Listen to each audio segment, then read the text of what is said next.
All right, let's dive into one of the most fascinating and, let's be honest, one of the most misunderstood books ever written, the Apocalypse, or the Book of Revelation.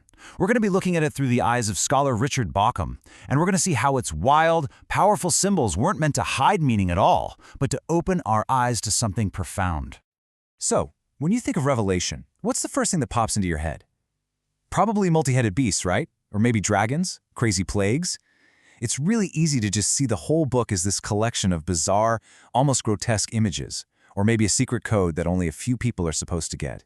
But what if that's missing the point entirely? And this is really the heart of Richard Bauckham's argument.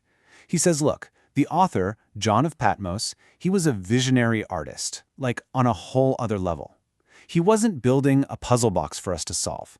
He was creating a masterpiece. The symbols in Revelation, they aren't a code to be cracked. Think of them more like windows that we're supposed to look through to get this deep, spiritual insight. So how are we going to break this down?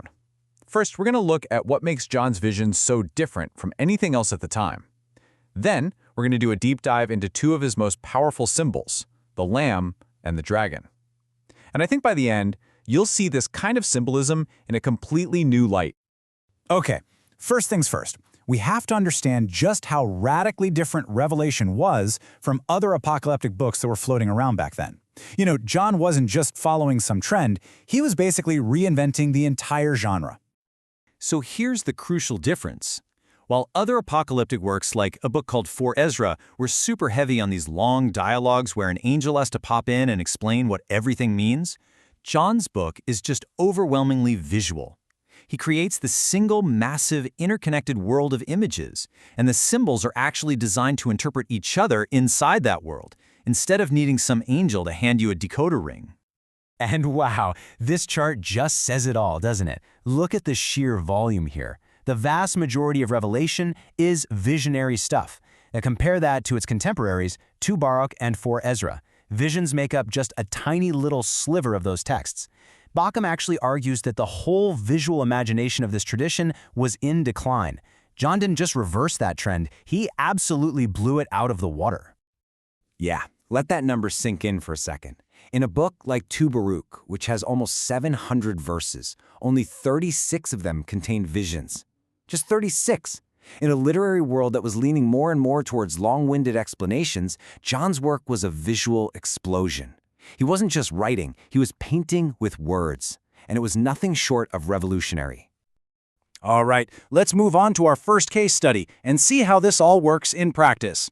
This is where John's artistic genius it really shines. He takes this core expectation that everyone had, the coming of a messianic conqueror, and he flips it completely on its head. So you got to put yourself in the shoes of John's audience. They're steeped in Old Testament prophecy, and they are waiting for a Messiah who is symbolized by power. They're expecting the Lion of the tribe of Judah, the Root of David, a warrior king who is going to crush the enemies of Israel with unstoppable force. I mean, the lion, right? It's the ultimate symbol of ferocity and raw, destructive power. And then, this happens. This breathtaking moment of reinterpretation. In chapter 5, one of the elders announces, "See, the Lion of the tribe of Judah has conquered." That's what the audience hears. That's the expectation. But then John turns to look, and what he sees? It's not a lion. It's a lamb, standing there as if it had just been slaughtered.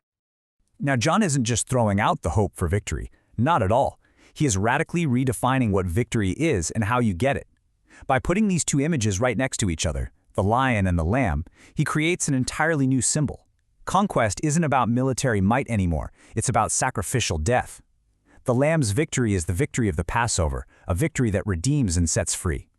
The scholar G.B. Card put it perfectly. He said, the message is so profound, it's almost as if John is saying to us, hey, you know all those places in the Old Testament that say lion? Just go ahead and read lamb instead.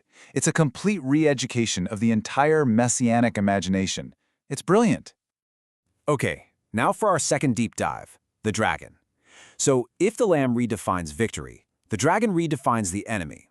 And here, John doesn't just reinterpret one symbol. He pulls from all these different ancient traditions to build the ultimate personification of cosmic evil. So, to really get John's genius here, we need this one key concept from Bauckham, remythologizing. Now, I know it sounds super academic, but it's actually pretty simple. John is basically grabbing these ancient myths off the shelf, not to retell old stories, but to use their power to reveal the true spiritual meaning of what's happening in the world right in front of his readers.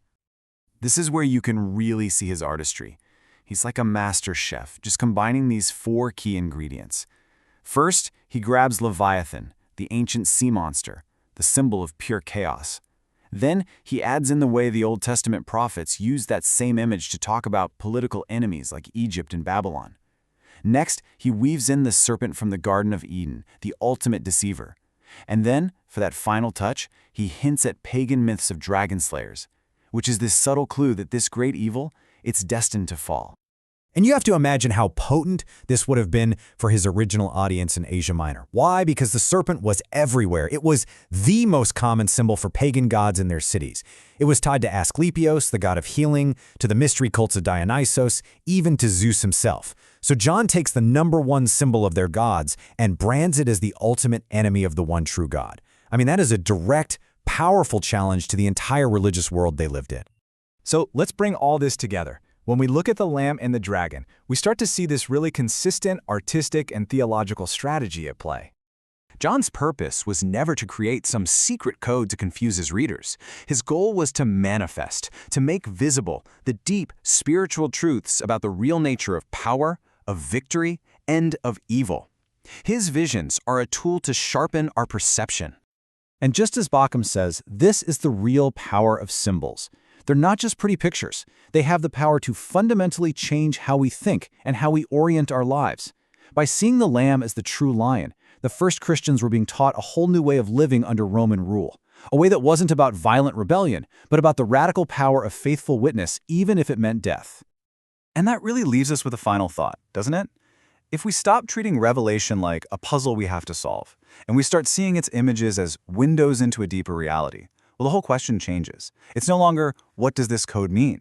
It becomes, what reality is this symbol trying to show me? And that shift from cracking a code to gaining insight, well, that changes everything.